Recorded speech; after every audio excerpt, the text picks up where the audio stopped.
Hello guys, good evening guys. Welcome back to our YouTube channel and thank you guys for supporting me. This is Felix Ruben doing medical tutorials on some of these common conditions that are affecting our people in the community. Welcome back to our YouTube channel once more. Now, today we are talking about very common things and based on the ECG, waveforms, we are talking about the segments and even the intervals basically. Now, let's assume this is our line. An ECG has got a line, and the line is called the isoelectric line. Now, this is going to be our isoelectric line. Okay. This is our isoelectric line there. The iso simply means the same. Okay. This is going to be our isoelectric line. It simply means the same. Now, every wave that will actually be articulating itself upwards and downwards, they will have to come at this. This is our central position where all of the waves will actually land into. And we really have to understand these waves, the segments between them and the interval that they take.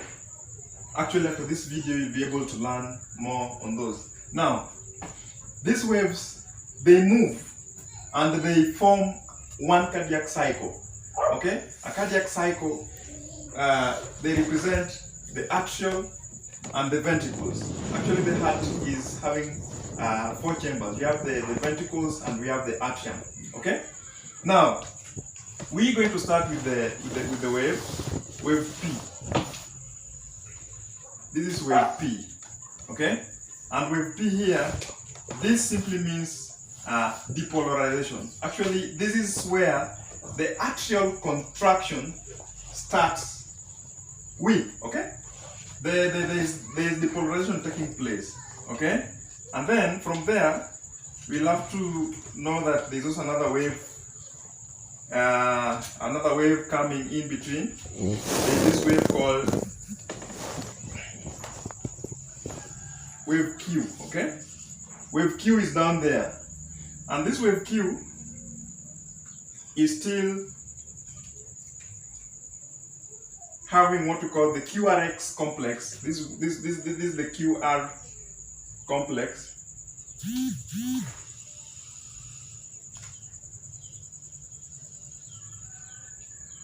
This is the wave R.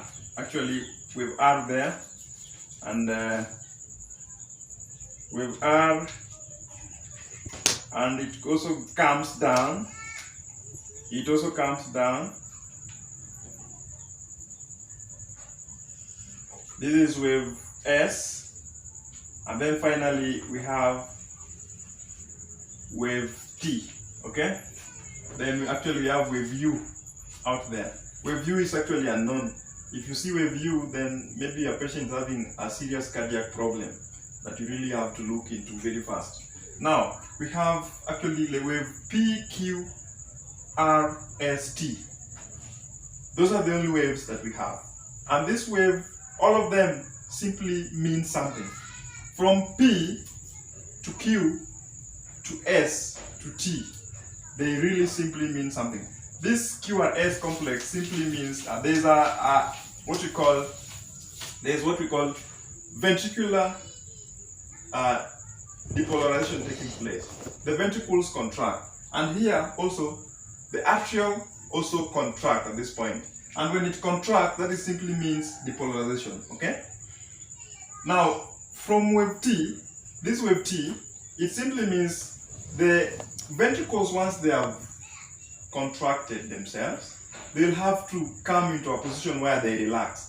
The relaxing point is called the repolarization. The cells repolarizes once again. Okay? Now, this is what we are going to understand. We have the myocytes here, and the myocytes are into 2 groups. Let's have myocytes here and also here. Okay? Now, here, this is a polarized cell. Polarized cell. We have the negative charges inside, around 90 megavolts. Okay? outside here we have the positive. And then we also have the depolarized cell here having the positivity charges inside of around plus 20, and then outside here we have the negative charges. Okay, so there is what we call depolarization taking place from one single polarized cell, myocyte cell, to the other cell. Okay, now from this point you have to understand that the actual contraction is being determined by the depolarization taking place. Okay, and once the cycle, one cardiac cycle takes place, at the end of the day you'll have to get one cardiac cycle that has been represented before it goes to the next. Okay, now from here we have depolarization taking place of the atrial. We have the atrial myocardial cells this side. Okay, now we have what we call the QRS complex. This is going to represent the ventricles, and the ventricles contract so lightly, they contract so lightly, they have to relax at this point. This is where the repolarization takes place. Repolarization takes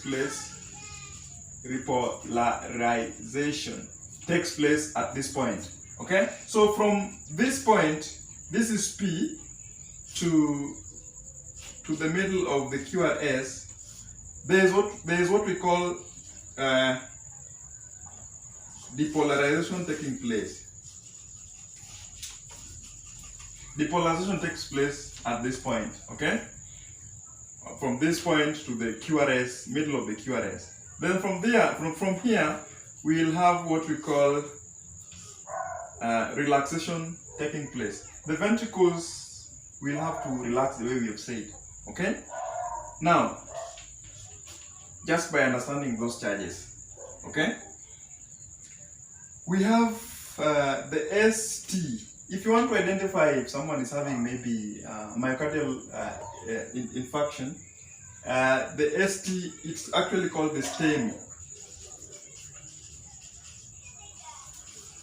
The STEMI, ST elevation myocardial infarction.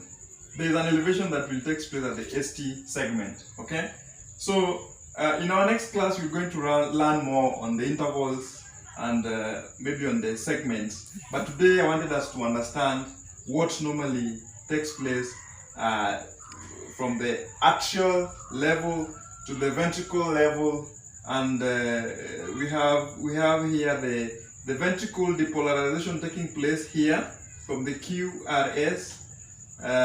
Then we also have the atrial contraction taking place, or rather what we say depolarization also taking place there.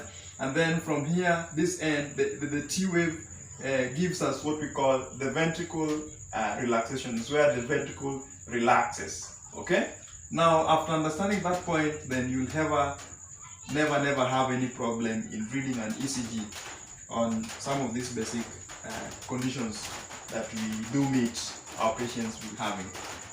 Thank you for watching this little concept. Continue subscribing to our YouTube channel, and thank you for your support, guys. Goodbye.